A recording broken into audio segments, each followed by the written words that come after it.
Vou chegar esse aqui para o lado só um pouquinho. Isso aqui. Tá aberto. Vou tirar o jeito que quiser. Isso aqui. A câmera não está pegando muito bem. Mas deixa bem. Isso aí, só se apertar e trazer. Oi, gente, boa tarde, estão ouvindo? Boa tarde, estamos. Estão ouvindo direitinho? Boa tarde. Tá tudo certinho. Vamos continuar então, ó. O doutor Norival, ele falou de escoliose, né? Pé torto congênito. Agora a gente vai continuar falando de osteoporose, raquitismo e escorbuto, tá? Corresponde às doenças osteometabólicas principais, né? Claro. Aí a gente vai falar primeiro de osteoporose, tá? Osteoporose é um tema, assim, né? Bem atual, né? Sempre atual, claro. E ele vai ser estudado por várias cadeiras também, né? A osteoporose em clínica médica, vou falar um pouquinho de osteoporose, né? Claro. Então, ó, é a perda da massa óssea que enfraquece os ossos, né? Os ossos vão se deteriorar, né? Ficando mais fraco, aquela microarquitetura tecidual óssea, ela fica mais frágil. Então, mais susceptíveis às fraturas. Aqui, por exemplo, ó, tem um fêmur proximal com uma fratura de cola do fêmur. Aqui um tratamento cirúrgico, ó. Parafuso, vocês estão vendo parafuso aqui, que a gente chama de parafuso canulado, por causa de uma osteoporose, né? E por causa de uma fratura proximal do fêmur. O problema da osteoporose é que ela normalmente é silenciosa. Daí a importância de um diagnóstico precoce para poder tratar, né? Porque quase sempre a osteoporose é silenciosa. Ela aparece justamente quando tem um diagnóstico de fratura. É isso que a gente tem que tomar cuidado, tá bom? O nosso esqueleto, ó, aqui a gente está vendo a coluna, uma coluna torácica aqui no caso, vocês veem as costelas aqui, ó, isso aqui são costelas. Aqui uma coluna torácica. Se você olhar com cuidado, você vê vértebras aqui de lado, ó. Aqui eu tenho um corpo vertebral, aqui eu tenho outro corpo vertebral. Aqui eu tenho um corpo, ó. Esse corpo aqui, ó, ele está levemente achatado. Esse aqui também, ó. Está um pouco branco aqui embaixo, ó, mas o corpo aqui, ó, ele está com a parte anterior um pouco achatada. Aqui um outro corpo, ó. Corpo vertebral, né? Então, isso aqui, na verdade, o que aconteceu? Essa coluna, ela está com a parte anterior um pouco achatada por causa de uma osteoporose. Tá? Isso aqui normalmente é silencioso. Às vezes o paciente tem uma dor, mas uma dor pequena, silencioso. Então, é muito importante o pico de maturação óssea. A gente tem que ter um bom pico de maturação óssea, que é em torno de 27, 30 anos, por exemplo. Vocês, né, tendo uma boa alimentação, atividades físicas, vocês vão certamente atingir um bom pico de maturação óssea. Né? Isso aí vai ser importante. Né? Em mulheres, a gente tem um pico mais precoce do que o homem. Né? Se o homem, por exemplo, tem um pico de massa óssea em torno de 30 anos de idade, a mulher tem, por exemplo, com 28 anos de idade. Esse é o pico de massa óssea. na fase de crescimento e adulto jovem, a prevenção da osteoporose deve ser incentivada. Como é que eu vou incentivar? Na idade de vocês, como é que vocês vão ser incentivados?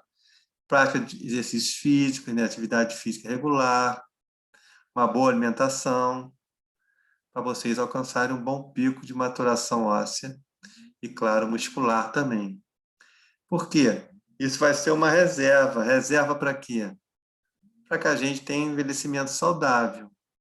Então, tem que se criar uma boa reserva, um pico de massa óssea, para que nós tenhamos um envelhecimento, né, saudável. Tá bom? Aqui é um osso, ó, né?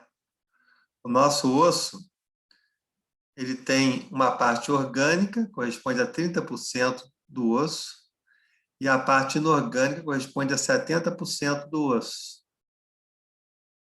Tá? A parte inorgânica é que dá dureza ao osso, onde são os minerais, cálcio, fósforo, magnésio, cloro, né? Então, os minerais, eles vão dar a dureza do osso, e eles correspondem a 70% do osso. A parte orgânica do osso corresponde a 30% do osso. São células, vamos ver quais são as células, 2%, né, dos 30%, e a matriz, principalmente com proteínas, que corresponde a 98% dos 30%. Tá? Isso aqui a gente tem que gravar. Não só por ortopedia, isso aqui é importante, ó. Vocês terem em mente que o nosso osso tem uma parte dura, que é inorgânica, e uma parte mole, que é orgânica, né? A parte dura são os minerais, e a parte mole, células e principalmente proteínas. Olha aqui, ó. Isso aqui é uma microarquitetura normal do osso, ó, trabéculas, ó. É claro que isso aqui é microscopia eletrônica, né? Ó, trabéculas, tá? Isso aqui, ó, você comparando aqui, ó, você vê que essa parte aqui está deteriorada, tá anormal, tá faltando osso aqui, né? Tem mais chance de fazer uma fratura nesse caso aqui, ó. Tá bom? Então, ó, a gente tem estimulação dos aportes ao osso e inibição dos aportes ao osso. Para vocês entenderem isso aqui, vocês têm que saber que nós temos células ósseas. Quais são as 3 células ósseas básicas? São osteócitos, que são os osteoblastos envelhecidos, na verdade, os osteócitos, né, em abundância, nós temos osteócitos, nós temos osteoblastos, que são células que formam o osso, osteoclastos, que são células que absorvem o osso. Então, você tem que ter em mente isso. Nosso osso, ele tem uma parte orgânica e inorgânica. A parte orgânica, ela tem células e tem, a gente está vendo as células aqui, ó, e tem muita proteína. E a parte inorgânica tem minerais. As células ósseas são 3: osteócitos, osteoblastos que formam o osso, osteoclastos que reabsorvem o osso. Então, por exemplo, aqui em azul, eu tenho um balanço positivo. O que acontece? Eu estou fazendo muita deposição óssea, ó. Estou tirando um pouco o osso aqui embaixo, uma torneira aqui tirando um pouco o osso. Aqui eu estou fazendo muita deposição óssea. Por quê? Porque eu tenho uma predominância dos osteoblastos, eles são numerosos, são ativos, então eles produzem muito osso. Tá? E aqui, ó, essa cor aqui, mais vermelha, eu estou com balanço negativo. Por quê? Porque eu estou depositando pouco osso, ó. Em contrapartida, a torneira está aberta. Eu estou tirando muito osso. Por que eu estou tirando muito osso? Porque os osteoblastos estão menos numerosos e menos ativos. Eu tenho uma predominância aqui dos osteoclastos. Osteoclastos são células que absorvem osso. Tá bom? Então, a gente tem que ter um bom balanço, né, um bom aporte numa idade própria, para que eu tenha um suporte para envelhecer assim, tranquilamente, né? A densitometria óssea é um exame importante, porque, na verdade, a gente tem um diagnóstico confirmado da osteoporose pela densitometria óssea, tá? Esse exame aqui, ó, na verdade, a densitometria óssea estuda principalmente, ó, a coluna lombar e o fêmur proximal.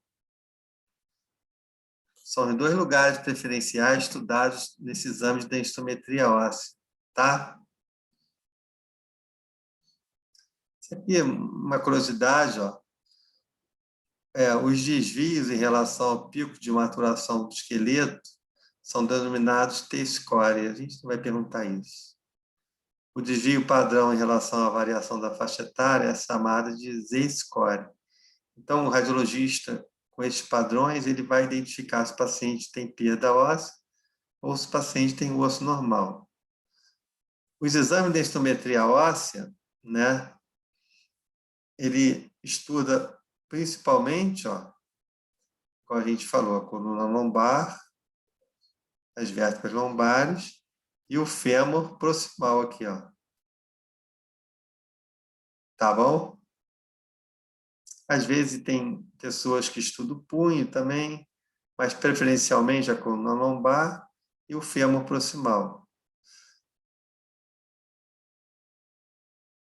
Na coluna, o diagnóstico de osteoporose em densitometria é dado no mínimo com 2 vértebras tendo densidade mineral óssea baixa. Então, na verdade, o radiologista, né, na hora de estudar o exame, ele tem que considerar na coluna pelo menos 2 vértebras com a densidade mineral baixa, né? Mas o que vocês têm que saber disso aqui? Vocês têm que saber que a densitometria óssea é o exame que vai confirmar o diagnóstico de osteoporose. Tá bom? Isso aqui, ó, por exemplo, medidas, ó. Eu tenho uma diminuição da massa óssea, quando a perda é -1 a -2,5 desvio padrão. Isso aí é tabela, né? E a osteoporose é quando a perda é maior do que -2,5 desvio padrão. Então, se eu tenho uma osteopenia, é melhor. Se eu tenho uma osteoporose, é mais grave. Tá bom? O osso normal, ó, até -1, né? Até -1 desvio padrão. O osso com osteopenia de -1 a -2,5 desvio padrão. Isso aqui é a osteopenia. E a osteoporose é com menos, né? Maior do que -2,5 desvio padrão. Tá bom? Por exemplo, eu tenho uma osteoporose com fratura de T12, tá? A vértebra T12 tá com, né, um diagnóstico de osteoporose, ela fez uma fratura, ela achatou a vértebra T12, ficou achatada, que na verdade essa aqui, ó, vai estar ruim de vocês verem, né? Ela, devido ao quê? Uma mulher jovem que usou corticoide por mais de 6 meses. O corticoide, ele pode provocar osteoporose. Então, a osteoporose, ela pode ser secundária ao uso de corticoide. Tá bom?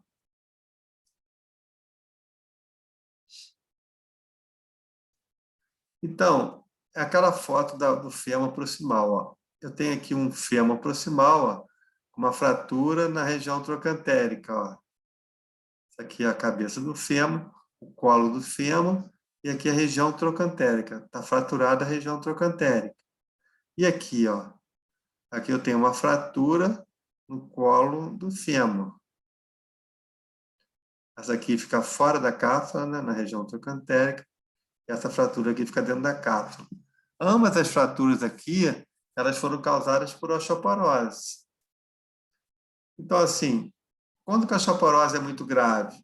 Quando existia, né, uma fratura associada. paciente fez uma fratura por causa de osteoporose. Evidentemente, o tratamento, normalmente, vai ser difícil, né? Tá bom? Então, ó, a osteoporose, ela tem uma classificação. Ela pode ser primária e ela pode ser secundária. Por exemplo, eu tenho uma osteoporose secundária ao uso de corticoide. Eu tenho uma osteoporose secundária à doença de Paget. E ela pode ser uma osteoporose primária, que eles chamam de idiopática. Idiopática, causa desconhecida, né? Teoricamente, idiopática. A primária, ela tem dois tipos. A pós-menopausa, ou tipo 1, e a senil, ou tipo 2. Então, por exemplo, imagine, por exemplo, uma mulher de 45 anos de idade, ela está fazendo uma osteoporose pós-menopausa, um exemplo, 50 anos de idade, pós-menopausa. Ela é chamada de tipo 1. Por quê? Porque essa osteoporose, ela tem um aumento da atividade osteoclástica. A deficiência hormonal pós-menopausa faz um aumento da atividade osteoclástica, células que tiram o osso, que absorvem o osso. Evidentemente, a osteoporose pós-menopausa, ela tem que ser tratada normalmente pelo ginecologista, né, com reposição hormonal. E ela pode ser senil ou tipo 2. Eu tenho 70 anos de idade, então provavelmente eu tenho uma osteoporose senil. Por quê? Porque diminuiu a atividade osteoblástica, quer dizer, diminuiu a quantidade, a atividade daquelas células que produzem osso. Então, seria a osteoporose senil tipo 2. Tá? Então, essa tabela aqui vocês têm que gravar também. A osteoporose, ela pode ser primária, ela pode ser secundária. A primária é a pós-menopausa, que é comum, né? O tipo 1, e a senil, o tipo 2, que também é comum, né?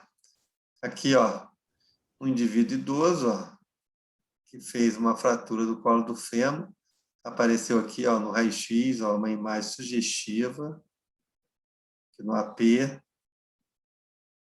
o quadril, né, o AP do quadril. Aqui o perfil do quadril, ó, aparece uma imagem sugestiva aqui, ó. E aqui na tomografia aparece já bem desviada, né, fácil ver que é a cabeça do fêmur, aqui o acetábulo, e aqui a fratura do colo do fêmur. Tratamento, ó, por exemplo, eu posso tratar com essa haste aqui, botando pino que chega lá na cabeça quase. Isso aqui, ó, uma haste, ó. Uma haste aqui, com pino, né? E posso tratar também com esse pino aqui, ó, uma plaquinha, parafuso, ó, fixando na cabeça. Então, ó, tipos diferentes de tratamento. Ó. O que ele fez aqui? Ele colocou uma haste no canal medular, ó, fixou o canal medular e colocou pino indo lá na cabeça, fixando a fratura. O que ele fez aqui embaixo? Ó? Ele colocou um grande pino indo lá na cabeça, e esse pino está acoplado a uma placa. Isso aqui é uma haste intramedular, né? Está dentro do canal do fêmur. Isso aqui é uma placa, ó. Tá? A osteoporose secundária tem N causas, né? Por exemplo, corticoide. O corticoide, ele aumenta a atividade osteoclástica, aumenta a absorção do osso. Por exemplo, tumores, ó, aqui, ó, mieloma. A foto a gente viu semana passada, no mieloma múltiplo, ó, aquela calota craniana com imagens arredondadas, líticas, né? Mais ou menos bem definidas, ó. Tipo bolha de sabão, lembra? Mieloma múltiplo. Mieloma múltiplo pode ser causa de osteoporose. Aqui, por exemplo, ó, um paciente, né, em crescimento, esse paciente, ó, tem cartilagem de crescimento, ó, o joelho, ó, cheio de cartilagem de crescimento. Um paciente em crescimento que tem osteogênese imperfeita. Ele tem ossos frágeis, ó, por causa da osteoporose. ele pode... É uma síndrome, né? A osteogênese perfeita é uma síndrome. Ele pode ter surdez, ele pode ter esclerótica azul, característico da osteogênese perfeita, tá? Por exemplo, tumores da medula óssea, né? Diabetes, ela causa osteoporose também. Tabagismo, alcoolismo, causa osteoporose. Aqui, ó, o Dr. Norival Júnior falou um pouquinho para vocês de escoliose. Ó. A escoliose é uma doença que acomete normalmente meninas, adolescentes, né, se ela for idiopática. E assim, a escoliose ela pode ser acompanhada de osteoporose. Então, existe uma história familiar para a osteoporose, às vezes, né? Raça branca, por exemplo, mulheres brancas, magras, delgadas, né? Aquelas mulheres brancas, delgadas, elas têm uma predisposição para escoliose, para osteoporose, né? Igual a gente falou, a osteogênese perfeita, que é essa doença aqui, ó, que provoca deformidade no osso, aqui a deformidade em fêmur, deformidade em tíbia, os ossos ficam frágeis por causa da osteoporose, né? Menopausa precoce, a menopausa ela causa osteoporose primária, né? Tipo 1, que é aquela osteoporose tem que ser tratada pelo ginecologista com reposição hormonal, né? Aqui, ó, uma fratura por osteoporose, numa osteogênese perfeita de novo. O osso fica fraco, fica deformado, às vezes ele fratura. E aqui, no caso dessa osteogênese perfeita, foi feito um tratamento nessa criança, de vida em crescimento, com uma haste intramedular, ó. Aqui depois consolidado, ó. Aqui está consolidado. E aqui tratada com uma haste intramedular. Aqui uma escoliose, né? O alcoolismo, tabagismo, aumenta a atividade osteoclástica, quer dizer, células que reabsorvem o osso, provoca osteoporose.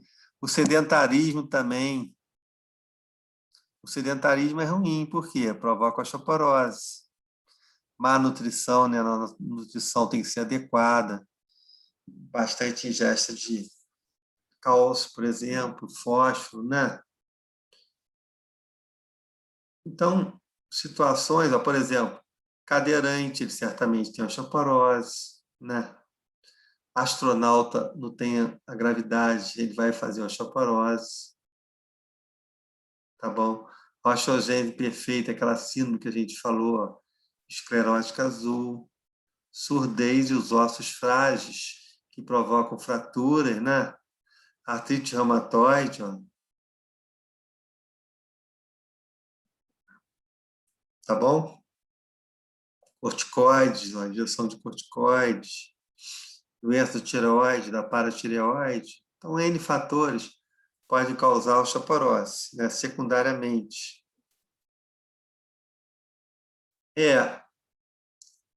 A gente tem que avaliar a história do paciente, evidentemente. Às vezes, diante da história do paciente, a gente percebe que pode ter o diagnóstico de uma osteoporose secundária, alguma outra patologia, por exemplo, diabetes mellitus, um exemplo. Sinais e sintomas. O grande problema é que a osteoporose ela é assintomática. Quase sempre ela é assintomática. Só tem o sintoma quando ocorre fratura. E aonde ocorre mais fratura normalmente? Colo do fêmur, né? Ó, colo do fêmur, região proximal do fêmur. Região proximal do fêmur. A coluna, né? O local de fratura, a vértebra, né? E o rádio distal, ó. Tem muita fratura. Lembra daquela fratura de Colles, do rádio distal? Tem muita fratura do rádio distal por causa de osteoporose. São locais assim preferenciais, ó. Por exemplo, aqui, ó. Você está vendo aqui, ó, região do punho, ó, rádio distal, com traço de fratura provocado por uma osteoporose. Aqui, ó, uma coluna, ó, lombar, ó. Isso aqui é uma ressonância, né? Nessa ressonância, eu estou vendo aqui, ó, L5, L4, L3 aqui, ó, tá fraturado. Isso aqui é o sacro, ó. Sacro, L5, L4 e L3 eu tenho aqui uma fratura de L3, tá? Por causa de uma osteoporose.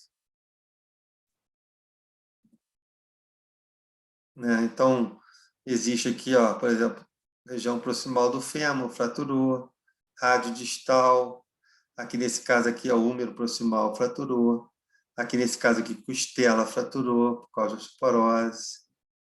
Pessoas, às vezes, ó, a mulher branca, delgada, ela tem mais chance de ter osteoporose. Inclusive, ela começa a perder altura, por exemplo. A pessoa com 70 anos de idade, ela perde altura. Por quê? Porque a coluna dela perde água. O disco intervertebral, que forma 1/4 do tamanho da coluna, ele perde muita água. Então, a pessoa ela perde altura, ela fica com uma cifose, às vezes. Ó, isso aqui é uma cifose. Corcunda, né? Uma cifose torácica. Isso aí pode ser causado, pode ser, essa pessoa aí pode ter uma osteoporose, né? Cifose torácica é esse aqui, ó. É quando a gente, né, tende a fazer uma corcunda, né? Aqui eu estou perdendo a altura, ó. Você perde a altura aqui, por quê? Porque a coluna vertebral está perdendo água, né? O disco intervertebral ele tem muita água. Quando ele diminui de tamanho, a pessoa perde a altura, né? Bom, aqui ó, a tomografia, ó, uma fratura por osteoporose aqui, ó, em L3, ó, fratura por osteoporose aqui, ó. Aqui está o sacro, o ilíaco direito, o ilíaco esquerdo, L5 aqui, ó, L4 e aqui L3. Aqui aparece até o rim, né, do lado esquerdo, o rim do lado direito. Aqui na ressonância, ó, o mesmo paciente, ó, uma fratura de L3, ó. Ó, ressonância com a fratura de L3, tá? O neurocirurgião pode fazer para melhorar o tamanho do corpo. Aqui, ó, se eu perco muito, aqui tem um corpo vertebral, ó. Aqui, por exemplo, o corpo, né, ele perdeu a altura, ó, devido a uma fratura por osteoporose. O que o neurocirurgião pode fazer? Ele pode injetar cimento aqui, ó, para aumentar a altura desse corpo. Evidentemente, quando ele acha viável. Injetar cimento no corpo vertebral para melhorar a altura do corpo, melhorar, às vezes, a dor do paciente, né? Porque ela fez uma fratura. Tá? Aqui, ó, acompanhamento após a injeção do cimento, ó. Isso aqui é uma vértebra que sofreu uma plastia, então ele fez aqui o quê? Uma vertebroplastia, porque ele injetou cimento, tentando melhorar a altura desse corpo vertebral aqui, ó. Compara com esse normal aqui, ó. O de cima está normal, ó. O de baixo ele melhorou um pouco a altura injetando cimento. É um método discutível, né? Em relação à osteoporose. Exame de laboratório não ajuda muito a osteoporose. E assim, quando a gente está tratando, a gente usa muita fosfatase alcalina. É uma medida. As pessoas tratando, por exemplo, ela fez uma densitometria, está tratando com substâncias e assim, acompanhamento, né? Ela pode usar fosfatase alcalina para ver se está havendo resultado no tratamento, né? Assim, o diagnóstico de osteoporose ele é confirmado pela densitometria óssea. Mas, assim, na radiografia simples, a gente tenta identificar alguma coisa, claro, né? O que eu vou ter numa radiografia simples? numa osteoporose? Eu vou ter o quê? Perda do trabeculado, quer dizer, o osso ele fica um pouquinho mais hipertransparente, ele fica mais preto um pouco, né? Por causa da perda do trabeculado ósseo. A cortical, às vezes, ela sofre afilamento, por exemplo. Existe a cortical do osso, ó. Ela pode sofrer um afilamento, tudo isso por causa da perda de massa óssea. E no raio-x, dão alguns sinais indiretos, né, para o radiologista. Ele descreve assim, ó, paciente realizou uma radiografia de punho que mostra uma imagem de hipertransparência difusa, quer dizer, perda do trabeculado ósseo, imagem mais preta, afilamento da cortical do osso, são os sinais que são indicações depois de fazer uma densitometria óssea para identificar, né, o grau de osteoporose que o paciente tem. A confirmação, então, é pela densitometria óssea. Aqui é uma fratura do rádio distal, ó, por causa de osteoporose, da ulna também, né? Mas do rádio aqui, ó, você vê que fraturou o rádio distal e desviou posteriormente. E aqui é aquela foto que a gente viu, ó, a arquitetura normal do osso, uma microscopia eletrônica aqui, ó, a arquitetura normal do osso, e aqui uma arquitetura com uma deteriorização óssea importante, ó, o osso frágil, mais chance de sofrer fratura, né? É muito comum, então, na mulher idosa, ela fazer, por causa da osteoporose, uma fratura no rádio distal. Igual aqui, ó.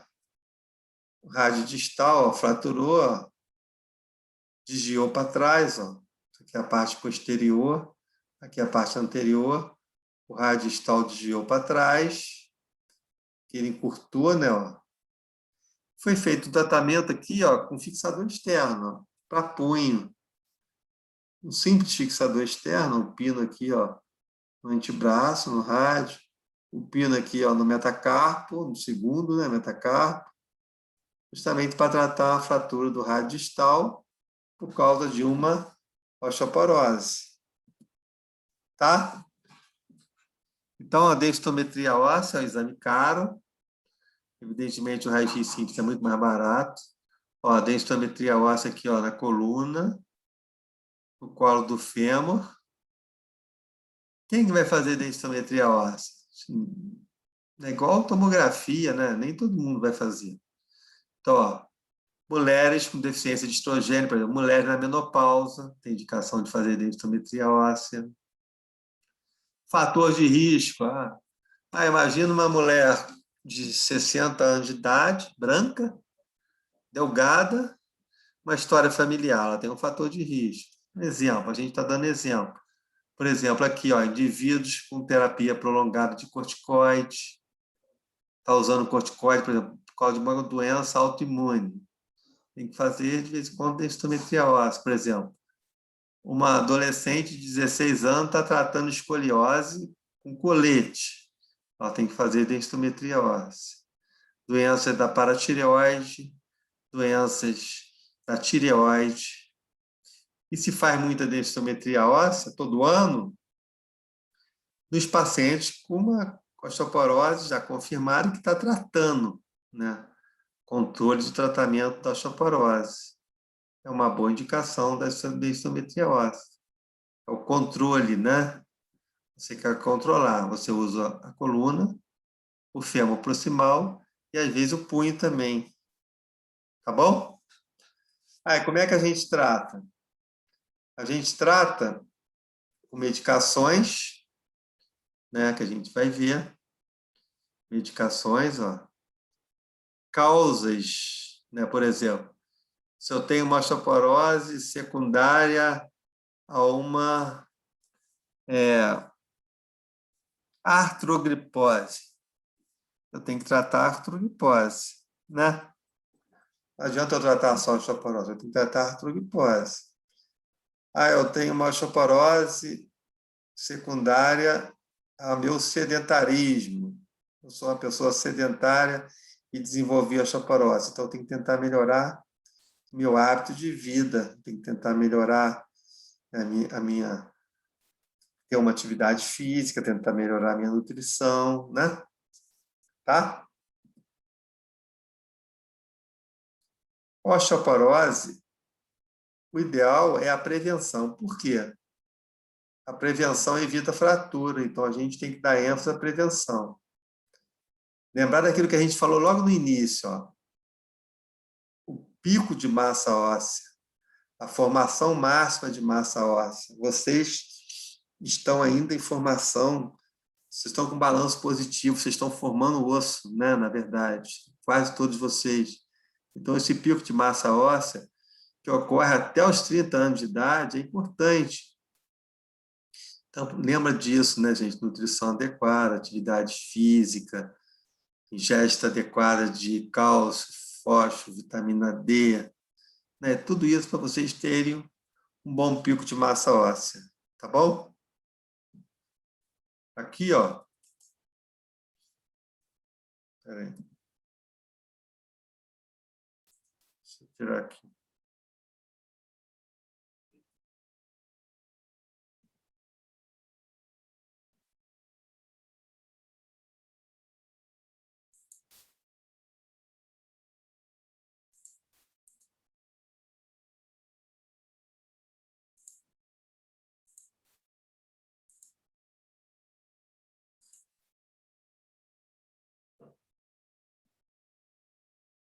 A osteoporose caracteriza-se por fraturas, por qualquer tipo de trauma.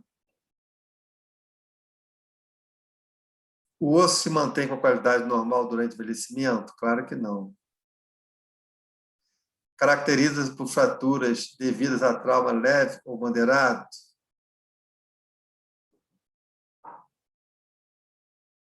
Não mantém relação com a menopausa? A osteoporose tem relação com a menopausa. A osteoporose, ela se É mantém... placebo, professor? Oi? Espera aí. A osteoporose, ela se mantém com a qualidade normal durante o envelhecimento? O osso se mantém com qualidade normal durante o envelhecimento? Não. Claro que não, ele vai se deteriorando com o envelhecimento. Ele não mantém relação com a menopausa? Não, claro que ele tem relação com a menopausa, né?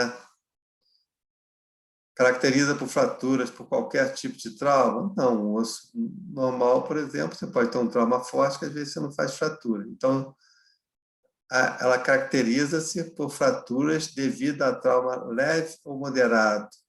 Seria essa aqui, tá? Esse gabarito aqui, ó. Tá bom? E a biópsia óssea? Se faz hoje biópsia óssea? Você faz biópsia óssea? Não, por quê? Por causa da densitometria óssea. Então, a biópsia óssea é um exame do passado, tá? E o tratamento? O tratamento da osteoporose. A principal, assim, a osteoporose muito comum mesmo, essa aqui, ó.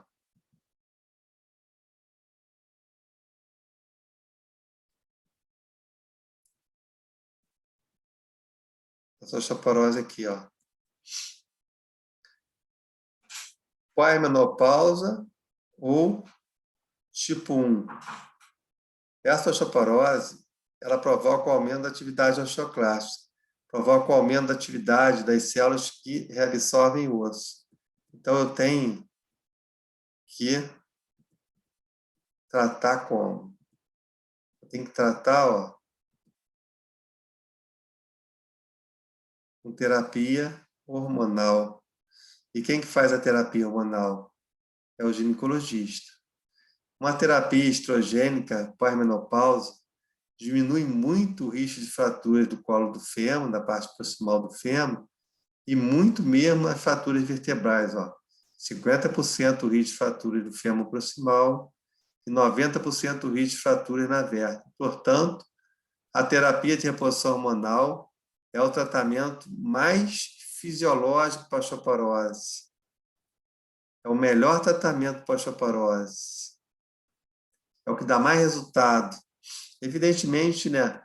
Por exemplo, uma pessoa de 70 anos de idade, ela vai tratar a osteoporose, mas o tratamento não vai ser tão eficaz quanto uma terapia com reposição hormonal numa pessoa pós-menopausa, numa osteoporose tipo 1, tá?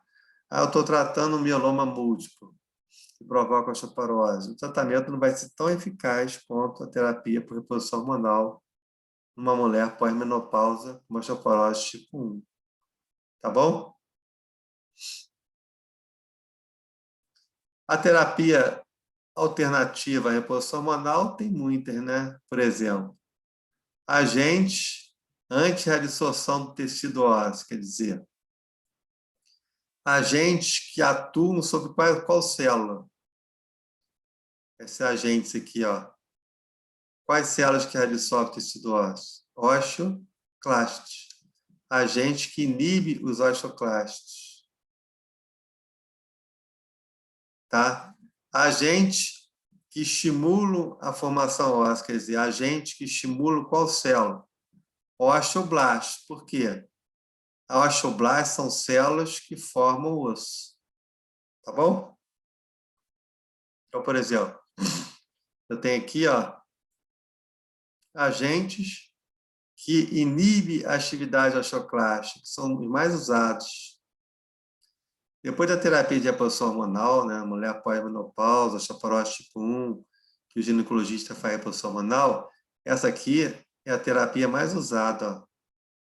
É a terapia que inibe a atividade osteoclástica, inibe as células que absorvem o osso. Os mais usados são os bisfosfonatos, alendronatos, residronato, são chamados bisfosfonatos. Esses agentes aqui, ó, que estimulam a formação óssea, quer dizer, estimulam os osteoblastos, são menos usados, como fluoreto de sódio, são menos usados. Tá? Então, aqui,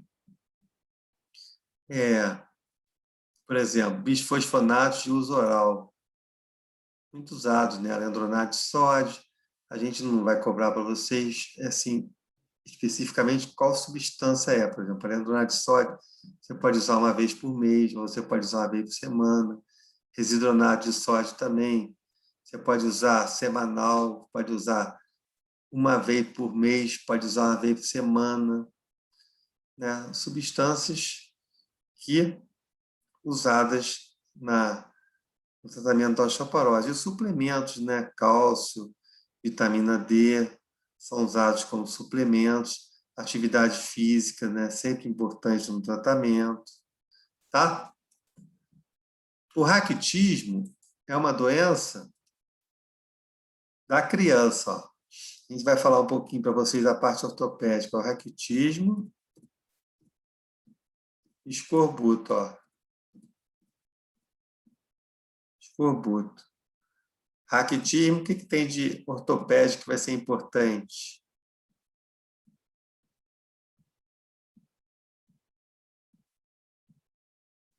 Ó, raquitismo, vocês já ouviram falar em pediatria, é uma doença do esqueleto em crescimento. O que acontece? Anormalidades no metabolismo do cálcio e do fósforo. A mineralização da matriz óssea inadequada. Lembra que a gente falou, o osso da gente, ele tem uma parte orgânica e tem uma parte inorgânica que é mineral. Corresponde a 70% do outro, a parte inorgânica. Essa parte mineral é que é o problema do raquitismo, porque ele tem uma deficiência na deposição do cálcio e do fósforo. Então, o osso ele fica pouco mineralizado, ele fica mais mole. Isso é o raquitismo. Tá? A maior parte do cálcio do organismo está armazenado nos ossos sob a forma de cristais de hidroxiapatita. Isso aí, na grande parte do nosso cálcio, está armazenado no osso, nos nossos ossos. Tá bom? Ações do paratormônio da vitamina D e hormônio da glândula paratireoide estão intimamente ligados ao metabolismo dinâmico do cálcio e do fósforo no organismo. Então, ações do paratormônio, vitamina D, hormônios da paratireoide estão ligados ao metabolismo do cálcio e do fósforo no organismo. Tá bom? O raquitismo, ele ocorre normalmente entre 6 meses e 3 anos de vida, quase sempre. Qual a idade preferencial do raquitismo? Entre 6 meses e 3 anos de vida. A vitamina D, né? Vitamina D, ela atua no transporte de cálcio através das membranas celulares e na precipitação de cristais de hidroxiapatita no tecido ósseo. Então, assim, a deposição de cálcio no osso, ela depende da vitamina D. Por que depende da vitamina D? Porque a vitamina D atua nas membranas celulares. Tá bom? Então, por exemplo, então a vitamina D vai ser muito importante. Por exemplo, precursores da vitamina D. Por exemplo, aqui, ergosterol, que é o D2, 7-dehidrocolesterol, que é o D3, bom, são precursores da vitamina D.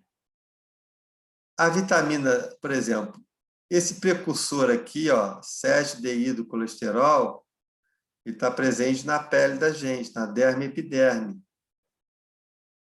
Por isso que é importante a gente tomar sol, né, para ativar isso aqui.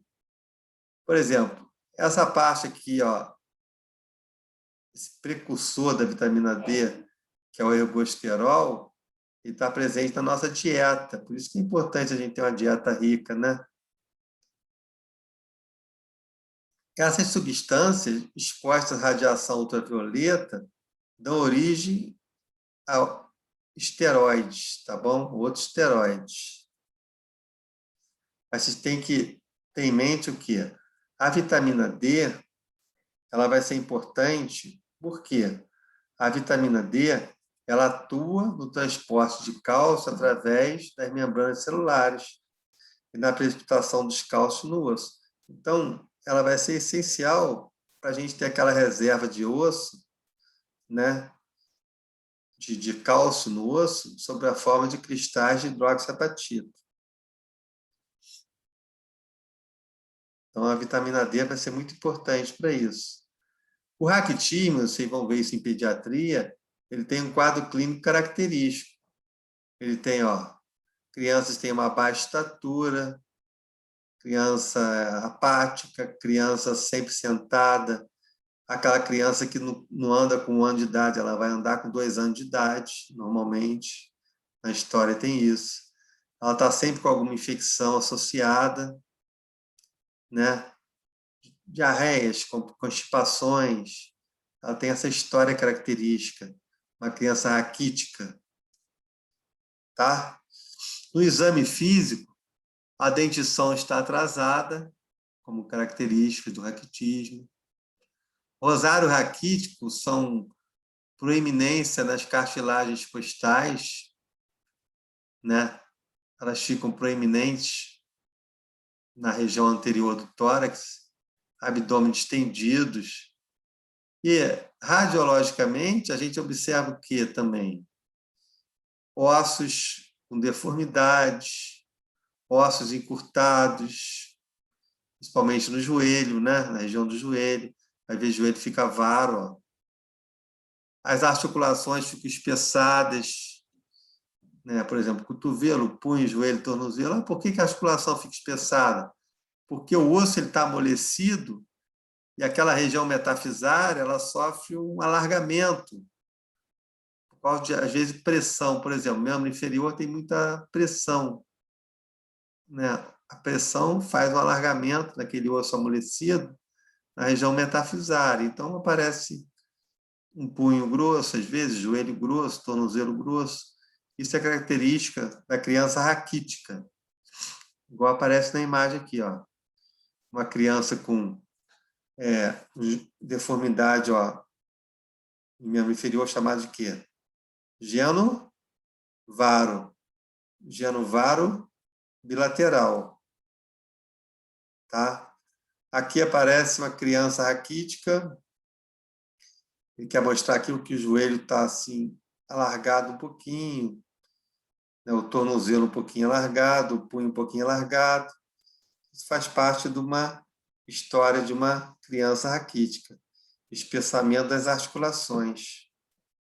Cotovelos, punhos, joelhos, tornozelos, tá? Radiologicamente, a gente pergunta isso na prova, ó. Radiologicamente, ó, espessamento da metáfise, ó. Às vezes, o que acontece? Ela faz a imagem que a gente chama em taça de sorvete, ó.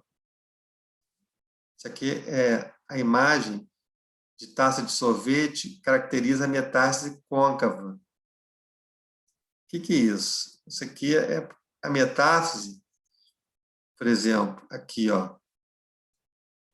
Pegar o rádio distal aqui, ó. O rádio distal, ele tem uma região metafisária aqui, ó. Ela fica mais côncava.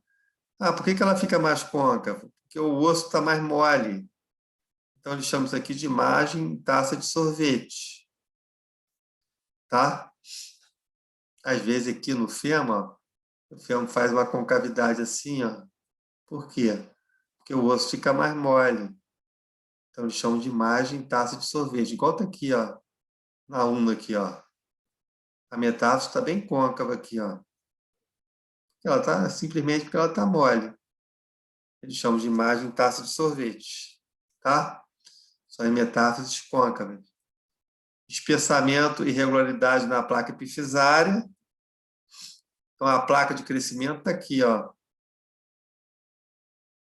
Você vê que ela está espessada e está algo irregular, né? Você não consegue fazer um trajeto perfeito dela aqui, ó. Ela está algo irregular, tá? Osteoporose difusa, deformidades ósseas. Às vezes, o paciente ele faz uma radiografia, você às vezes observa no joelho, por exemplo, desvio em varo, desvio em valgo, às vezes faz deformidades ósseas, tá? Igual aqui, ó. O membro inferior, ó. Você vê que o fêmur está todo encurvado, ó. A tíbia encurvada. Esse lado aqui, mesma coisa, ó. O fêmur encurvado, a tíbia encurvada. Aqui de lado, ó, tem o pé, né? Um pé. Aqui uma perna. Você vê que a perna está encurvada para frente, está com anticurvato. São deformidades devido ao raquitismo. Ah, e como é que se trata o raquitismo? O raquitismo, ele é por causa da insuficiência de vitamina D, normalmente. Na criança, a principal causa do raquitismo é a insuficiência da vitamina D, né? A falta de exposição da pele ao sol, né? Por causa daquelas substâncias precursoras da vitamina D, que elas têm que ser ativadas.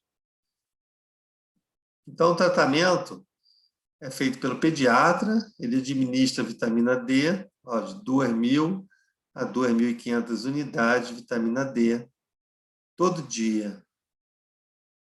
Durante 6 semanas, durante 10 semanas, é claro que ele vai acompanhando a criança e administra, tratando o raquitismo. E o ortopedista, ele tem que tratar as deformidades ósseas. Por exemplo, tem uma deformidade no joelho. O ortopedista tem que tentar, uma criança de 3 anos de idade com uma deformidade de joelho, ele tem que tentar melhorar ou curar aquela deformidade do joelho do paciente, né?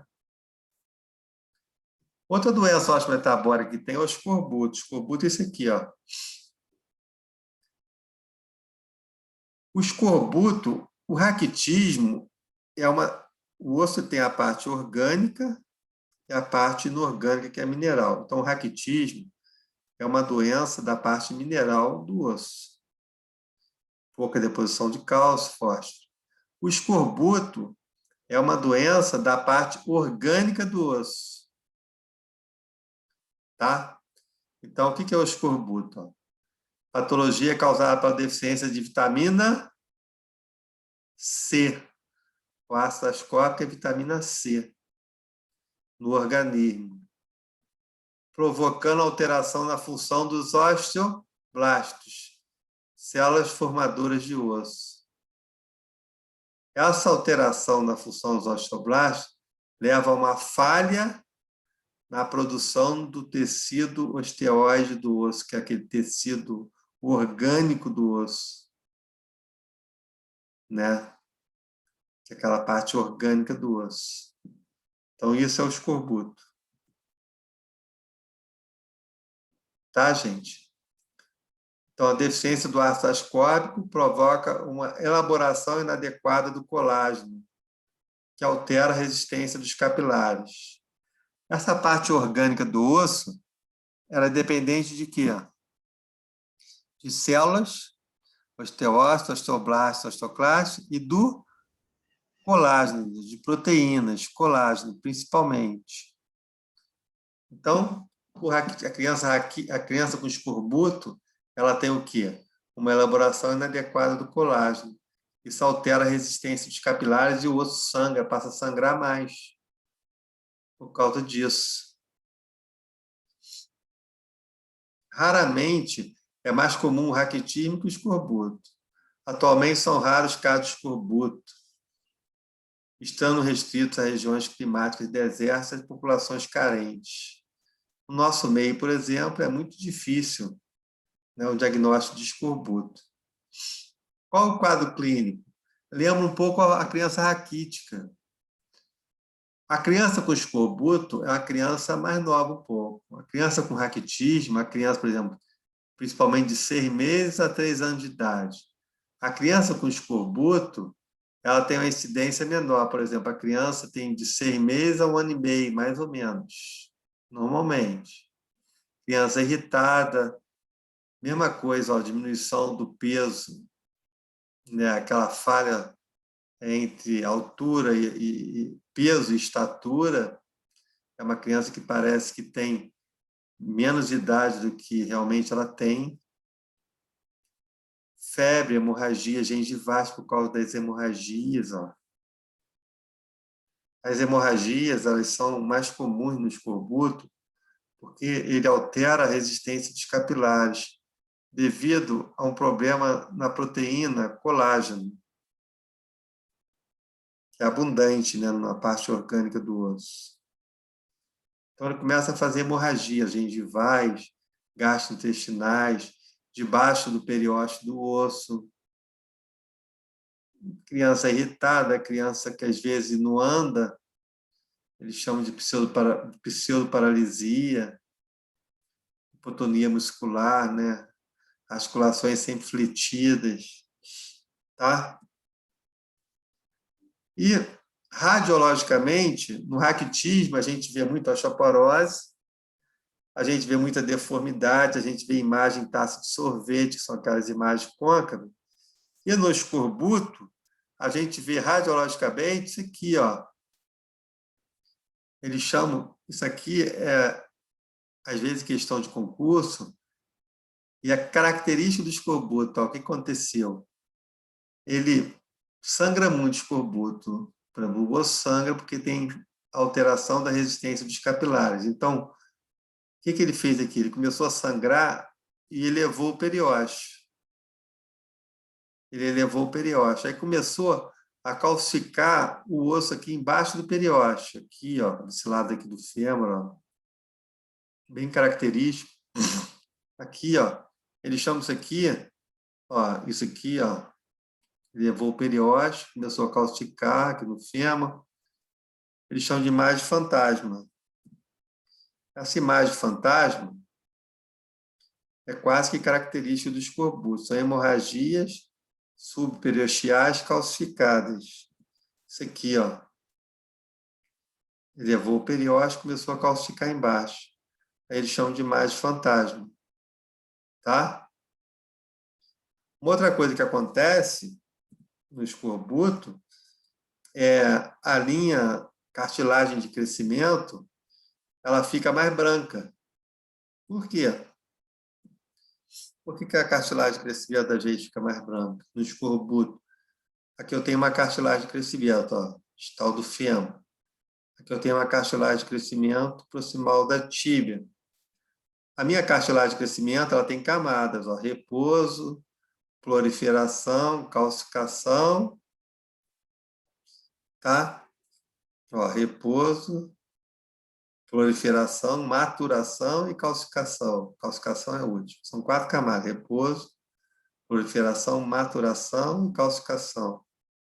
Quando eu tenho uma abundância de sangue aqui devido à diminuição da existência dos capilares, a hora que calcifica mais denso, né?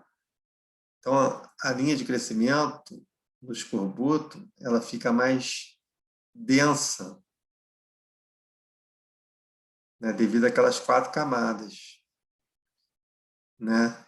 Tem uma abundância de sangue e a parte que começa a calcificar, fazendo o osso crescer, ela fica mais densa.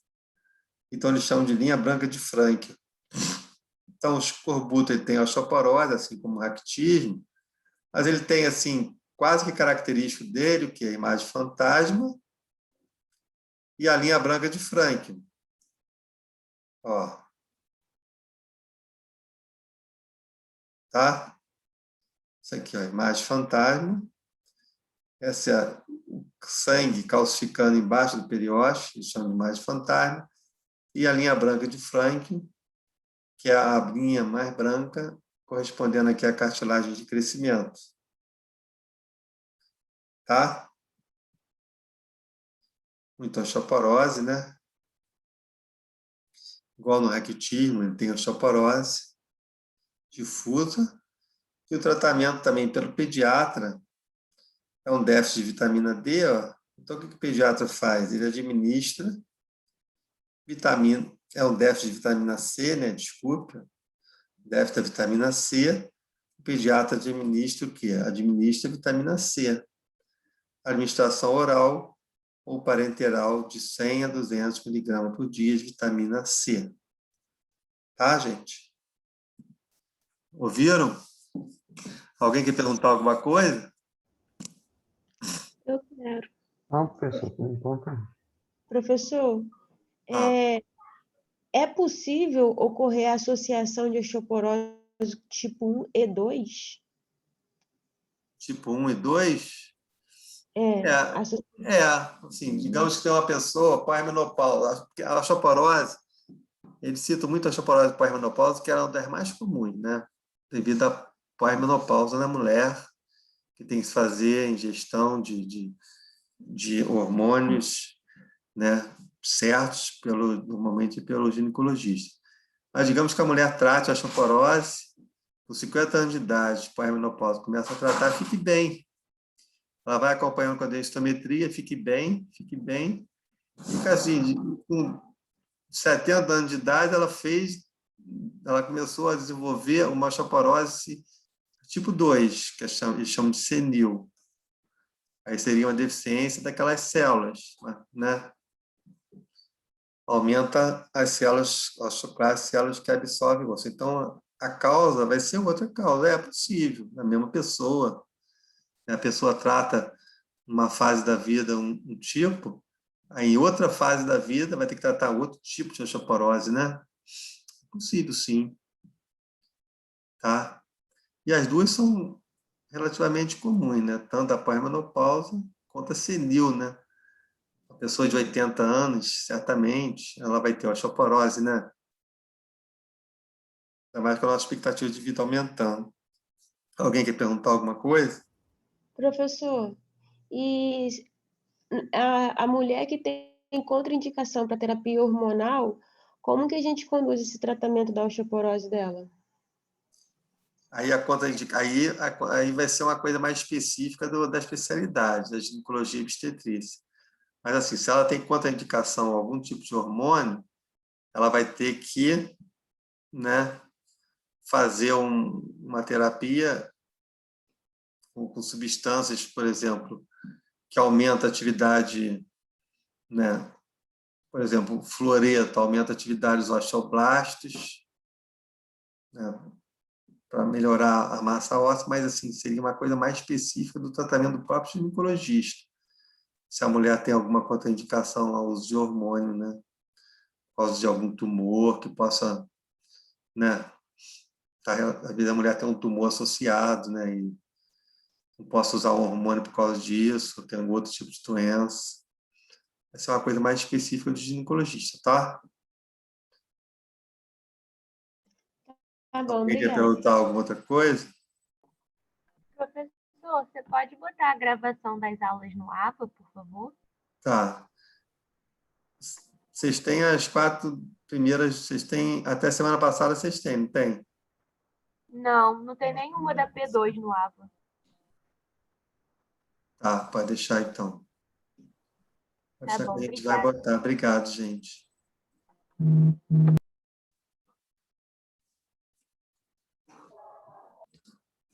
Valeu, professor. Obrigado. Obrigado. Obrigada. Obrigado. Obrigada, professor. Obrigado.